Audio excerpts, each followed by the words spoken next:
بسم اللہ والصلاۃ والسلام علی رسول اللہ اما بعد۔ یہ آیت نمبر ہے 47۔ اعوذ باللہ من الشیطان الرجیم، بسم اللہ الرحمن الرحیم۔ یا بنی اسرائیل اذکروا نعمتی التی انعمت علیکم وانی فضلتکم علی العالمین۔ اے بنی اسرائیل، اللہ کی نعمتوں کو یاد کرو، التی انعمت علیکم جو میں نے تم پر کی ہیں، وانی فضلتکم علی العالمین اور میں نے تمہیں جہان والوں پہ فضیلت دی ہے۔ یہاں سے اللہ رب العزت نے تفصیل کے ساتھ بنی اسرائیل کا تذکرہ کیا ہے۔ فرمایا یا بنی اسرائیل، اے بنی اسرائیل۔ بنی اسرائیل کے متعلق ہم پیچھے پڑھا ہیں، یہ یعقوب علیہ السلام کے بیٹے جو ان کا لقب تھا اسرائیل، اور ان کی اولاد کو، ان کے بیٹوں کو بنی اسرائیل جو ہے وہ کہا جاتا تھا۔ یہ انہی سے نسل جو ہے وہ چلی آ رہی ہے۔ فرمایا اذکرو، یاد کرو۔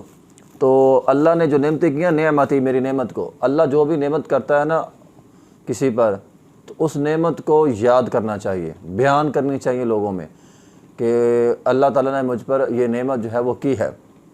وَأَمَّا بِنِعْمَةِ رَبِّكَ فَحَدِّثْ۔ اللہ قرآن میں بیان کرتے ہیں کہ اللہ جو بھی کسی پر نعمت کرے اس نعمت کو بیان کرو، لوگوں کو بتلاؤ کہ اللہ تعالیٰ نے یہ نعمت جو ہے وہ مجھ پر کی ہے۔ نعمتیں بیان کرنے سے کیا ہوتا ہے؟ انسان کے اندر شکر پیدا ہوتا ہے۔ دیکھیے، جب انسان نعمت کو یاد رکھتا ہے، نعمت کو بیان کرتا ہے، تو اس کے اندر یہ جو شکر ہے نا، وہ شکر اس کے اندر آ جاتا ہے۔ جب انسان کے اندر شکر آتا ہے نا، تو پھر انسان اطاعت بھی کرنے لگتا ہے۔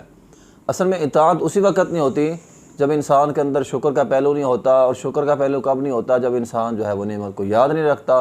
جب نعمت کو یاد نہیں رکھتا، شکر کا پہلو نہیں ہے، تو پھر انسان پر جو مصیبتیں آتی ہیں نا، انسان پریشانیاں آتی ہیں، انسان ان کو یاد رکھنا شروع کر دیتا ہے، جس کا نتیجہ کیا نکلتا ہے کہ انسان ناشکرا ہو جاتا ہے، انسان مایوس ہو جاتا ہے، انسان نا امید ہو جاتا ہے۔ اس لیے انسانوں کو چاہیے کہ وہ اللہ کی نعمتوں کو یاد رکھیں۔ آپ یہ بھول جائیں کہ جو مصیبتیں آپ پر آئی ہیں، ٹھیک ہے، آپ وہ یاد رکھیں جو نعمتیں آپ کو ملی ہیں۔ لیکن ہمارے ہاں یہ معاملہ تھوڑا سا الٹ ہو جاتا ہے، ہم جو مصیبتیں آتی ہیں ان کو یاد رکھتے ہیں، اور جو اللہ تعالیٰ نعمتیں کر رہا ہے ہم ان کو جو ہے وہ بھول جاتے ہیں۔ تو اللہ کی نعمتوں کو انسان یاد رکھے تاکہ انسان کے اندر شکر گزاری جو ہے وہ پیدا ہو، تو شکر گزاری آئے گی۔ لَإِن شَكَرْتُمْ لَأَزِيدَنَّكُمْ، اللہ رب العزت جو ہے وہ مزید عطا کر دے گا، نعمتوں سے اللہ تعالیٰ نواز دے گا۔ اس لیے انسان جو اللہ تعالیٰ انسان پر نعمتیں کرے ان کو یاد بھی رکھے اور لوگوں کو بیان بھی کرے، اور پھر تاکہ انسان شکر گزار بندہ بنتا جائے اور اللہ تعالیٰ کی مزید نعمتیں انسان پر ہوتی رہیں۔ تو فرمایا میری نعمت کو یاد کرو، انعمت علیکم جو میں نے تم پر کی، وانی فضلتکم علی العالمین، میں نے تمہیں جہان والوں پہ فضیلت دی ہے۔ تو امت محمدیہ سے پہلے روح زمین پہ اللہ تعالیٰ کے جو معزز قوم تھی، وہ فضیلت والی جو قوم تھی، وہ یہود تھی۔ لیکن اب یہ امت محمدیہ کے پاس آ گئی ہے چیز، اب نہیں ہے، کیونکہ اللہ تعالیٰ نبی علیہ السلام کے آنے کے بعد یہ نبی علیہ السلام کا اعزاز ہے کہ آپ اور آپ کی امت جہان والوں میں سب سے افضل ہے۔ فَمَا كُنْتُمْ خَيْرَ أُمَّةٍ أُخْرِجَتْ لِلنَّاسِ، کہ اب تم پہلے یہود تھے، اب تم بہترین ہو، اب اللہ تعالیٰ نے تم کو بھیجا ہے۔ كُنْتُمْ خَيْرَ أُمَّةٍ، تم بہترین امت ہو۔ لیکن ہمیں بہترین امت کہا گیا ہے، لیکن ساتھ ہمیں حکم بھی دیا گیا، یہ کام کرو گے تو بہترین رہو گے، اگر نہیں کرو گے تو پھر تم بہترین نہیں ہو۔ کون کون سے کام؟ تأمرون بالمعروف، فرمایا لوگوں کو نیکی کا حکم دیتے رہنا۔ جب تک تم لوگوں کو نیکی کا حکم دیتے رہو گے تم بہترین امت ہو۔ وتنہون عن المنکر، اور لوگوں کو برائی سے روکنا، جب تک تم لوگوں کو برائی سے روکتے رہو گے تم بہترین امت ہو۔ وتؤمنون باللہ، اور اللہ پر ایمان لانا ہے۔ وَلَوْ آمَنَ أَهْلُ الْكِتَابِ لَكَانَ خَيْرًا لَهُمْ، ٹھیک ہے، اور جو اہل کتاب میں ایمان لے آئے گا وہ بھی جو ہے وہ بہتر ہو جائے گا۔ تو یہاں تین چیزیں بیان کی گئی ہیں، ایک ایمان، دوسرا نیکی کا حکم، اور تیسرا برائی سے روکنا۔ یہ تین چیزیں ہیں، جس آدمی کے اندر یہ تینوں چیزیں ہیں نا، ایمان بھی ہے، نیکی سے لوگوں کو روکتا بھی ہے، برائی سے بھی روکتا ہے، یقیناً ایسا بندہ بہترین ہے۔ امت محمدیہ کے وہ افراد جن کے اندر یہ تین چیزیں ہیں، برائی سے روکنا، نیکی کا حکم دینا اور ایمان، وہ کائنات کے بہترین انسان ہیں۔ بلکہ اللہ تعالیٰ نے فرمایا والعصر ان الانسان لفی خسر، پوری انسانیت گھاٹے میں ہے، الا الذین آمنوا وعملوا الصالحات، سوائے ایمان لانے والوں کے، نیک عمل کرنے والوں کے، وتواصوا بالحق وتواصوا بالصبر، جو لوگوں کو صبر کی تلقین کرتے ہیں، لوگوں کو حق کی تلقین کرتے ہیں، اچھائی کا حکم دیتے ہیں۔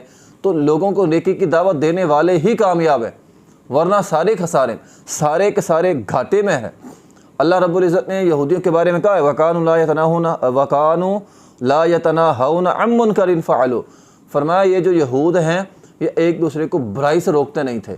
تو وہ یہود جو ہے ان پر اللہ کا وبال کیوں آیا، غیر المغضوب علیہم، اللہ کا غضب ان پر کیوں آیا، وہ مغضوب علیہم کیوں ہوئے، کہ وہ لوگوں کو آپس میں برائی سے روکتے نہیں تھے، جو جہاں لگا ہے لگا رہے، جو جہاں لگا ہے لگا رہے۔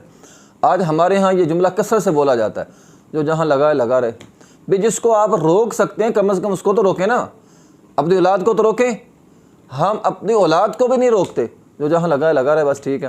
پھر وہی اولاد بڑی ہو کر جو ہے وہ پھر ہم شکوہ کرتے ہیں کہ اولاد بات نہیں مانتی، اولاد یہ نہیں کرتی، اولاد وہ نہیں۔ پھر روکا تو ہم نے نہیں، ان کو تربیت تو ہم نے خود نہیں کی، ہم نے کہہ دیا جو جہاں لگا ہے لگا رہے۔ ٹھیک ہے، جہاں آپ روک نہیں سکتے، آپ کے روکنے سے مسائل پیدا ہوں، وہاں پہ آپ نہ روکیں، دل سے برا جانیں۔ برائی کو برا جاننے کی 3 صورتیں، یا ہاتھ سے روکیں، زبان سے روکیں، یا دل سے برا جانیں۔ تو آپ دل سے برا جانیں، یہ بھی ایمان کا حصہ ہے۔